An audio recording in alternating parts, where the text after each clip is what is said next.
अस्सलामुअलैकुम everyone, hope you all are doing very great. मैं उम्मीद करती हूँ कि आप बिल्कुल ठीक ठाक होंगे, ए1 होंगे, फर्स्ट क्लास होंगे और अपना रमज़ान बहुत खुशियों के साथ गुजार रहे होंगे। अल्लाह ताला इस रमज़ान में आपको ढेरों ढेर खुशियाँ नसीब फरमाए, आमीन आमीन इंशाअल्लाह। जी, मुझे कहते हैं आरजे शेफ सदफ शहजादी और मुझे आप सुन रहे हैं वीआईपी रेडियो से और मैं आपको वीआईपी किचन कैफ़े में खुशामदीद कहती हूँ।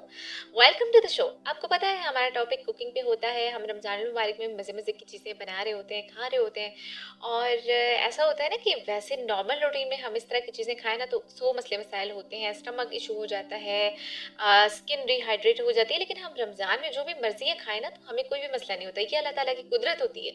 ये ऐसा बबरकत महीना है कि हम इसके जितने फ़ायदे, जितने इसके हम बयान करें ना कि ये हमारे लिए कितना अजीम, कितना अजीज़ मंथ है, तो हम नहीं कर पाएंगे ना, क्योंकि हमारे पास वो अल्फाज नहीं है, वो तारीफ के लिए वो जुमले नहीं हैं जो हम यहाँ पे रमज़ानुल मुबारक के हवाले से बयान कर सकें। बस यही दुआ है कि अल्लाह ताला इसी तरह बार बार हमें रमज़ानुल मुबारक की रहमतें समेटने की तौफीक अता फरमाए। और रमज़ानुल मुबारक बहुत सारे लोगों के जो है वो आता है ज़िंदगी में, लेकिन कुछ लोग ऐसे होते हैं जो इससे बिल्कुल महरूम हो जाते हैं। तो अल्लाह ताला उनको हिदायत दें और हमें भी इस पर पूरा उतरने की तौफीक अता फरमाए, आमीन आमीन इंशाअल्लाह। चलते हैं अपनी रेसिपी की जानिब। आज हम बहुत ही अथेंटिक और कह लें कि अमेजिंग सी रेसिपी की तरफ मूव करेंगे। आज हम बनाएंगे आलू बड़े। वैसे दही बड़े तो आपने खाए ही होंगे, आज हम आलू बड़े बनाएंगे। आप ज़रूर इसको रमज़ान मुबारक में ट्राई कीजिएगा, ये बहुत अमेजिंग बनते हैं। टू बी वेरी ऑनेस्ट कि मैंने आज बनाए हैं और मेरी फैमिली में सबको इतने पसंद आए हैं, तो मैंने कहा क्यों ना मैं अपने लिसनर्स के साथ इसकी रेसिपी शेयर करूँ। ये बहुत ही ज़्यादा ईजी है। तो आइए चलते हैं अपने किचन की जानिब। सबसे पहले किचन में जाते साथ हम पढ़ेंगे बिस्मिल्लाहिर्रहमानिर्रहीम, शुरू अल्लाह के नाम से जो बड़ा मेहरबान निहायत रहम फरमाने वाला है। नेक्स्ट उसके बाद हम क्या करेंगे, हमने आलू ले लेने हैं और अच्छे तरीके से उनको वॉश कर देना है, यानी उन पे कोई मिट्टी है, धूल है, कुछ भी है वो अच्छे तरीके से हमने उसको साफ कर लेना है। आलू को धोने के बाद हमने एक बड़ा सा बर्तन लेना है खुला सा, उसमें हमने पानी ऐड कर देना है और आलू को बॉईल होने के लिए चूल्हे पे रख देना है मीडियम फ्लेम पे। ठीक है, मीडियम पे रखेंगे ज़्यादा बेस्ट रहेगा। लो पे भी ज़्यादा टाइम लग जाएगा और हाई पे भी इतना अच्छा नहीं होता ना, तो हमें ज़्यादातर काम जो है वो चूल्हे पे अगर कर रहे हैं हम तो मीडियम फ्लेम पे करेंगे। बेकिंग ग्लव्स हाथ में पहन लें कि आपके हाथ जलने से बचें और एहतियाती तदाबीर को लाजमी मद्देनजर रखें। जी, तो अब हमने आलू बॉईल होने के लिए रख दिए। जैसे ही हमारे आलू जो है वो कुछ देर हम बॉईल हो जाते हैं, ज़ाहिर हमें आइडिया होता है ना कि इतनी देर में आलू बॉईल हो जाते हैं। ये तो नॉर्मल रूटीन में हम इस्तेमाल कर रहे होते हैं, डिफरेंट चीज़ों में ऐड कर रहे होते हैं, तो हमें पता होता है। तो हमें पता होता है कि कितनी ही देर में आलू ने बॉईल हो जाना है। तो जब वो आलू बॉईल हो जाएंगे तो हम आराम सुकून से क्या करेंगे कि चूल्हा बंद कर देंगे और उनको जो है ना, आलू जो हमने बॉईल किए होंगे उनको वन बाय वन पतीले से निकाल लेंगे। अब उनको स्ट्रेन करने से बेहतर है कि आप उनको पतीले से वन बाय वन निकाल लें। फिर जब वो थोड़ी सी ठंडे हो जाएं तो उनको पील आउट कर लें। हाथों की मदद से कर लें या छुरी की मदद से भी आप कर सकते हैं, जैसे आपको इजी लगे। अगर आपके पास टाइम है तो फिर हाथों की मदद से भी आप कर सकते हैं, यानी हाथ से भी उसका छिलका जो है ना आराम से रिमूव हो जाता है। अगर आपके पास टाइम थोड़ा शॉर्ट है तो फिर आप छुरी की मदद से जल्दी से कर सकते हैं, जैसे आपकी मर्जी। ज़ाहिर ऐसा होता है ना कि इफ्तारी में हम बहुत सारी चीज़ें बना रहे होते हैं, तो कभी कभार ऐसा होता है कि देर हो जाती है तो समझ नहीं आ रही होती यार क्या करें। तो वो डिपेंड ऑन सिचुएशन कि आपके पास टाइम कितना है। तो आपने आलू को अच्छे से पील आउट कर लिया। अब आपने इनको मैश करना है। ठीक है, बहुत अच्छे तरीके से आपने आलू को मैश करना है कि किसी भी तरीके से जो है वो आलू सख्त ना रहे। अब आपने आलू को मैश कर लिया। अब हम इसमें क्या इंग्रेडिएंट्स ऐड करेंगे काइंडली नोट कीजिएगा। सबसे पहले हम इसमें ऐड करेंगे बारीक कटा हुआ प्याज, तकरीबन 2 अदद प्याज आपने ले लेने हैं दरमियाने साइज के और उनको बारीक चॉप कर लेना है। उसके बाद हम इसमें ऐड करेंगे चॉप किया हुआ, बारीक चॉप करना है। ठीक है, बारीक चॉप किया हुआ पुदीना, बारीक चॉप किया हुआ हरा धनिया और हरी मिर्च भी हम इसमें ऐड कर सकते हैं। अगर आपके घर में बच्चे हैं तो फिर आप इसको अवॉइड भी कर सकते हैं। अगर आपको पसंद है हरी मिर्च तो ज़ाहिर है अच्छी होती है, लेकिन समटाइम घर में बच्चे होते हैं तो वो उनके लिए मसला हो जाता है, ज़ाहिर वो हरी मिर्च नहीं खा सकते। तो ये आपकी मर्जी, आप इसको डिटेक्ट भी कर सकते हैं और ऐड भी कर सकते हैं। अगर आपने ऐड करनी है तो बिल्कुल बारीक चॉप करके आप हरी मिर्च भी ऐड कर दें। उसके बाद हम ऐड करेंगे 1 टीस्पून ज़ीरा पाउडर, 1 टीस्पून हम इसमें धनिया पाउडर ऐड करेंगे। नमक हम इसमें ऐड करेंगे अकॉर्डिंग टू टेस्ट। 1 टीस्पून हम इसमें ऐड करेंगे लाल मिर्च पाउडर। उसके बाद हम थोड़ी सी इसमें 2 से 3 चुटकी हल्दी पाउडर भी ऐड करेंगे। अब हम इनको अच्छे तरीके से मिक्स कर लेंगे हाथों की मदद से। चम्मच से करेंगे तो अच्छे तरीके से मिक्स नहीं होगा, यानी आलूओं की तह तक वो मसाला हमारा मिक्स अच्छे से नहीं होगा। सो कोशिश करें कि आप जो है वो हाथों की मदद से अच्छे तरीके से मसाले को मिक्स कर लें। ये हमारा जो है वो आलू बड़े का अमेज़ा जो है वो लगभग तैयार हो गया है। अभी हमने क्या करना है कि जब हमने ये मिक्स कर लिया ना, तो हम इसकी छोटी छोटी बॉल्स बनाएंगे। ठीक है, हथेली के साइज की छोटी छोटी बॉल्स बनाएंगे। सारे आलू के जब बॉल्स बन जाएं तो फिर हमने उसके बाद जो है वो एक खुली कढ़ाई लेनी है, उसमें हमने ऐड करना है 1 कप ऑयल। ठीक है, ये ऑयल आपका बच ही जाना है, दोबारा आप हांडी में यूज कर सकते हैं, लेकिन आपने 1 कप ऑयल ऐड करना है। जैसे ही आपको लगे कि आपका ऑयल गर्म हो रहा है, यानी ऑयल को आपने जब चूल्हे पे रखेंगे ना आप, तो उसके बाद आपने बेसन का घोल बना लेना है, यानी बेसन आपने ऐड करना है किसी बर्तन में, और साथ ही आपने थोड़ा सा पानी ऐड कर देना है। पानी ऐड करने के बाद आप इसमें थोड़ा सा नमक और थोड़ी सी लाल मिर्च पाउडर ऐड कर दें और इसको अच्छे तरीके से मिक्स कर लें। अब ये बेसन का घोल आपका तैयार हो गया है और हमारी छोटी छोटी आलू की बॉल्स भी तैयार हो गई हैं। अब हमारा जो ऑयल है ये गर्म हो चुका है, तो हम बॉल्स 1 बाय 1 उठाएंगे, बेसन में डिप करेंगे और उसको फिर ऑयल में ऐड करते जाएंगे। फिर ऐसा ही करेंगे, सारी बॉल्स को हम 1 बाय 1, यानी वो आप पे डिपेंड करता है ना कि कितनी कढ़ाई आपने ली है, उसमें कितनी बॉल्स ऐड हो रही हैं, तो कढ़ाई के हिसाब से हमने बॉल्स ऐड करके फ्राई कर लेनी है, इसी तरीके से बेसन में डिप करते हुए। अब फ्राई होने के बाद हम जो सारी हमारी जितनी हमने बॉल्स बनाई हैं आलू की, वो सारी हम निकाल लेंगे और उसको साइड कर लेंगे, थोड़ी सी देर के लिए ठंडा होने के लिए रख देंगे। फिर आपने दूसरी तरफ चूल्हा बंद कर देना है और ऑयल को कवर कर देना है, यानी ढक देना है। इसको आप दोबारा भी किसी सालन जो हांडी वगैरह आप कुछ भी बना रहे हैं मीन्स, उसमें आप यूज़ कर सकते हैं। ठीक है, अब दूसरी तरफ हम एक खुला शीशे का बाउल लेंगे। ठीक है, खुला बर्तन हर बार मैं इसलिए कह रही होती हूँ ना, क्योंकि जो बर्तन खुला होता है ना, उसमें चीज़ बहुत अच्छे से मिक्स भी होती है और बहुत अच्छी भी लगती है। छोटा बर्तन हो, कभी कभार ऐसा होता है कि उसमें चीज़ मिक्स नहीं होती या पूरी ही नहीं आती, वो बाहर बाहर जो है वो निकल रही होती है, तो वो अच्छा ही नहीं लगता। वो जो हम जिस बाउल में ऐड कर रहे होते हैं, तो वो गंदा हो जाता है, दूसरा वो उसकी प्रेजेंटेशन अच्छे से नहीं हो सकती, तो वो चीज़ फिर मज़े की नहीं होती ना, वो देखने में फिर अच्छा नहीं लगता। तो हम जब भी कोई भी बर्तन यूज़ करें किसी भी चीज़ के लिए, तो कोशिश करें कि चीज़ से थोड़ा सा खुला बर्तन होना चाहिए, फिर वो कोई भी हो। तो आपने शीशे का छोटा जो है वो आप देखें, आपने बॉल्स बनाई है ना, अब आपको पता होगा कि बॉल्स आपने कितनी बनाई हैं, आधा किलो आलू से बनाई हैं, 1 किलो आलू से बनाई हैं, उस हिसाब से आपने जो है वो बाउल लेना है शीशे का। अब बाउल आपने खुला लेना है उस हिसाब से जिस हिसाब से आपके पास बॉल्स बनी है। ठीक है, अब हमने शीशे का जो है वो बाउल ले लिया और बाउल में अब हम ऐड करेंगे दही। दही ऐड करने के बाद हम इसमें ऐड करेंगे 1 टीस्पून चाट मसाला, 1 टीस्पून जीरा पाउडर, और थोड़ी सी हम इसमें फिर से कोई भी, यानी ऐसा नहीं है कि फिर हम इसमें लाल मिर्च ही ऐड करें, ऐसा नहीं है।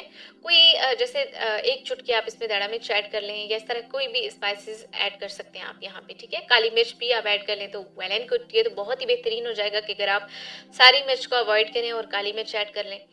तो उसके बाद आपने पिसी हुई काली मिर्च। ठीक है, अच्छा, अब इसको आपने अच्छे तरीके से बीट कर लेना है। ठीक है, बीटर की मदद से कर लें, लेकिन अगर बीटर अवेलेबल नहीं है तो कोई बात नहीं, चम्मच से आराम सुकून से दही को फेंट लें, उसमें सारी चीज़ें भी आपने डाल दी हैं और ये चीज़ें भी मिक्स होती रहेंगी।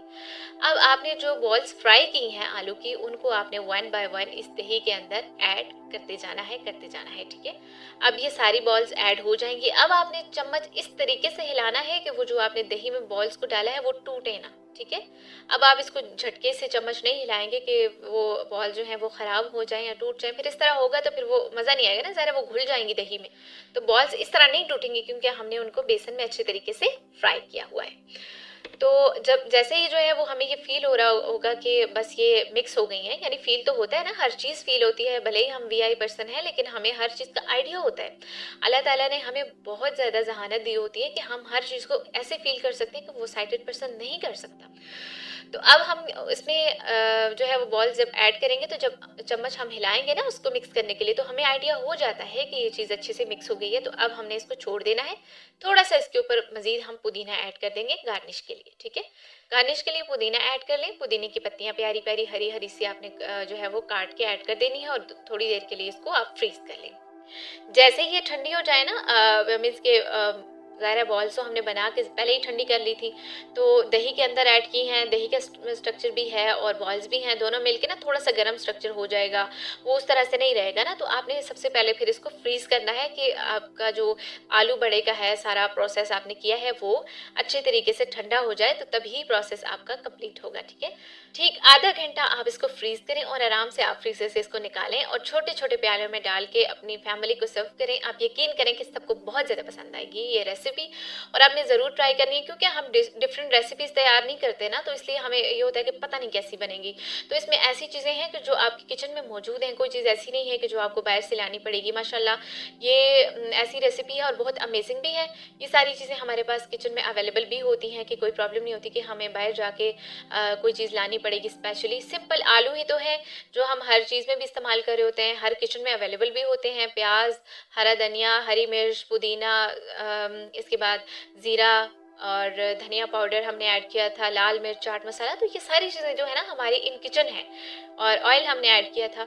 तो आप जैसे इसको सर्व करेंगे ना तो आपकी फैमिली वाले इसको बहुत इंजॉय करेंगे। एक तो इसका साइड इफेक्ट कोई नहीं है, आलू भी हमारी सेहत के लिए अच्छे होते हैं और दही भी हमारी सेहत के लिए अच्छा है। ठीक है, इसमें आप जो चीज़ डिटेक्ट कर सकते हैं वो सिर्फ इतना कर सकते हैं कि आपने कोई चीज़ स्किप करनी है तो वो आप लाल मिर्च पाउडर किसी एक में, या आप मसाले में मिक्स करना चाहते हैं, यानी जो आपने अमेज़ा तैयार किया उसमें जो है वो स्किप करना चाहते हैं तो उसमें कर लें। अगर उसमें आपने मिक्स कर ही ली है, अगर आपको मतलब मसला है आप ज़्यादा नहीं खा सकते, तो फिर आप बेसन में बिल्कुल ऐड ना करें। ठीक है, लेकिन आप थोड़ा स्पाइसी पसंद करते हैं तो फिर आप बेसन में भी लाजमी ऐड करें, और जो आपने उसके बाद दही को बीट करना है उसमें भी आप ऐड कर सकते हैं। बहुत अच्छा स्ट्रक्चर, क्योंकि हर चीज़ का एक अलग अलग टेस्ट होता है ना। अब हमने बेसन में ऐड किया तो बेसन तो जो है उसका अलग से हो जाएगा, और जो हमने हमेशा तैयार किया उसका अलग से होगा। तो जो इसके बाद हमने दही में बीट किया तो वो भी थोड़ा अलग हो जाएगा। तो ये सारी चीज़ें ना अलग अलग हो गई हैं। तो मैं उम्मीद करती हूँ कि आपको आज की रेसिपी बहुत पसंद आई होगी और आप ज़रूर ट्राई कीजिएगा। आपको पसंद आए तो मैं हमेशा की तरह यही कहती हूँ कि मुझे अपनी दुआओं में लाजमी याद रखा करें। मुझे आपकी दुआओं की बहुत ज़्यादा ज़रूरत है। अल्लाह ताला आपको भी ईमान और सेहत की बेहतरीन हालतों पे रखें, आमीन आमीन इंशाल्लाह। अब हम चलते हैं अपनी होम रेमेडी की जानिब। अच्छा जी, मुझे किसी ने कमेंट किया था कि आज हमें आप जो है ना अपनी नेक्स्ट रेमेडी में बताएं कि फेस से हम एक्ने को कैसे ख़त्म करें। या ये भी बहुत ही जो है ना वो क्रिटिकल इशू है। ज़ाहिर है हमारे जो फेस पे एक्ने हो जाती है ना, बेशक हमारा कॉम्प्लेक्शन फेयर भी है ना, तो वो चीज़ जो है वो क्लियरली नज़र आ रही होती है। और ऐसा होता है कि कहीं हमने शादियों में जाना है, हमारी जो हम बेस बना रहे होते हैं ना, तो वो हमारे फेस पे फिट ही नहीं आती, क्योंकि हमारे फेस पे एक्नी जो होती है वो उसको क्लियर होने ही नहीं देती। तो ये चीज़ है कि एक्नी जो है वो फेस पे बिल्कुल भी अच्छी नहीं लगती, बहुत बुरी लगती है, और इनको हम आसानी से इन किचन रहते हुए एक छोटी सी रेमेडी को हम जो है वो अपनाएंगे और अपनी एक्नी को बाय बाय कह देंगे। सबसे पहले हम क्या करेंगे, शीशे का छोटा सा बाउल ले लेंगे और इसमें ऐड करेंगे 2 टीस्पून आप ऐड कर दें शहद। ठीक है, हनी जिसको हम कहते हैं, 2 टीस्पून आपने वो ऐड करना है। इसमें 1 टीस्पून आप ऐड करेंगे ड्राई मिल्क और 1 टीस्पून आप ऐड करेंगे चाय पत्ती। ठीक है, इनको अच्छे तरीके से मिक्स करने के बाद आपको एक थिक फॉर्म में पेस्ट बना हुआ अच्छे तरीके का मिल जाएगा। अगर आप चाय में यूज हुई पत्ती यूज करेंगे ना, दैट्स वेरी वेरी अमेजिंग। वो आप पत्ती यूज कर लें, जैसे हम होते हैं ना चाय को छान रहे होते हैं, कप में छान रहे होते हैं, तो वो जो है ना पत्ती वो आप इस्तेमाल करेंगे ना, तो वो आपकी एक्नी के लिए, मैं कहती हूँ एक्नी की दुश्मन है, और वो आपको बहुत जल्दी रिजल्ट देगी। अगर वो आपके पास नहीं है, मीन्स के जो है नहीं याद रहता या कुछ इस तरह की बात है, तो फिर आप ये चीज़ कर सकते हैं कि आप चाय पत्ती जो है वो दूसरी भी ऐड कर सकते हैं। अब जब आपने कोई भी चाय पत्ती जो आपके पास अवेलेबल है वो भी आपने ऐड कर ली है, तो इन तीनों चीज़ों को आपने बहुत अच्छी तरीके से मिक्स कर लेना है। और आपने शहद से घबराना नहीं है। तो ये थोड़ा चिपचिपा तो होता है, लेकिन इसके फ़ायदे बहुत ज़्यादा हैं, और इसका तो कुरान पाक में भी है कि ये शिफा है इसके अंदर। तो आप इसको जो है वो, जब ये थिक फॉर्म में आपका पेस्ट जो है वो तैयार हो जाएगा, तो आपने इसको मटर के दाने के बराबर आपने इसको अपनी एक्नी पे अप्लाई करना है। ठीक है, जहाँ पे आपको एक्नी, मैं ये नहीं कहूँगी कि आपको आप पूरे फेस पे इसको अप्लाई करें, नहीं, जहाँ पे आपको फील हो रहा है ना कि आपको एक्नी हो रही है आपके फेस पे, आप वहाँ पे इसको आराम से अप्लाई करें। ठीक है, अब इसको आप ड्राई होने दें। ड्राई हो जाएगा जल्दी, क्योंकि इसके अंदर हमने शहद ऐड किया है, तो वो जल्दी ड्राई हो जाता है। तो जब ये ड्राई हो जाए ना, तो आप इसको वार्म वाटर से अपना फेस वॉश करें, और फिर आप देखें कि आप 2 से 3 बार ये रेमेडी यूज़ करेंगे ना, तो आपके फेस से एक्नी गुड बाय हो जाएगी, और आप मुझे बहुत सारी दुआएं देंगे इंशाल्लाह। क्योंकि ऐसा है ना कि ये छोटी छोटी रेमेडीज़ होती हैं, चीज़ें हमारे पास घर पे अवेलेबल होती है, लेकिन हमें चीज़ों की क्वालिटी का, उनके मयार का नहीं पता होता कि हम इनसे क्या क्या बेनिफिट हासिल कर सकते हैं। तो ये हमारी छोटी सी आज की होम रेमेडी थी, जो कि हमारी फेस एक्नी के ऊपर थी। तो आप ज़रूर इसको ट्राई कीजिएगा, आपके फेस पे एक्नी बिल्कुल भी नहीं रहेगी। और कोशिश करें कि वीक में 2 टाइम इसको जो है वो यूज़ करें, और जो है आप मंथ में अगर जो है ना कह लें मंथ की बात करें तो आप 4 टाइम विद इन मंथ आप 4 टाइम इसको अगर यूज़ करते हैं तो आपको इसका अमेजिंग सा रिजल्ट बहुत जल्दी मिलना शुरू हो जाएगा। और आप ऐसा बिल्कुल भी ना करें, ऑर्गेनिक क्रीम्स होती हैं, डिफरेंट नाइट क्रीम्स होती हैं, आप वो इस्तेमाल कर लेते हैं तो वो एक वक्त होता है ना कि आपकी एक्ने तो खत्म हो जाती है, लेकिन जैसे ही आप क्रीम को छोड़ देते हैं, उसको आप स्किप कर देते हैं ना, तो फिर आपका एक तो कलर वो नहीं रहता जो आपका रियल कलर होता है आपके फेस का, वो खराब हो जाता है। और दूसरा ये होता है कि वो एक्ने आपको दोबारा से हेलो हाई करने लग जाती है। तो आप ये रेमेडी यूज़ करेंगे तो ये चीज़ें आपके फेस से प्रॉपर खत्म हो जाएंगी। मैंने एक्ने पे भी आपको जो है वो होम रेमेडी बता दी है, फेस ग्लो पे भी बताया है, और अपनी जो गर्ल्स को हो जाती है पिगमेंटेशन, उसके हवाले से भी बताया है। तो आप ये रेमेडीज़ यूज़ करें, ये मैं आपके लिए ही बताती हूँ, अपने प्यारे प्यारे से लिसनर्स के लिए, ताकि उनको किसी भी किस्म की कोई प्रॉब्लम ना हो अपने फेस के हवाले से। ज़ाहिर है आगे ईद है, और आपको पता है कि ईद की खुशियाँ जो हैं वो हमने एक साथ ही सेलिब्रेट करनी होती हैं। और ऐसा है कि बस वही बात है, आपको मेरी तरफ से एडवांस ईद मुबारक, और अल्लाह ताला आपको अपने हिफ्ज़ व अमान में रखें। मैं उम्मीद करती हूँ कि आज की मेरी होम रेमेडी और रेसिपी आपको बहुत पसंद आई होगी। अपना ख्याल रखिए, मुझे दुआ में याद रखिएगा। मिलते हैं नई वीडियो के साथ, नए शो के साथ। मुझे दीजिए इजाज़त। अल्लाह हाफिज़।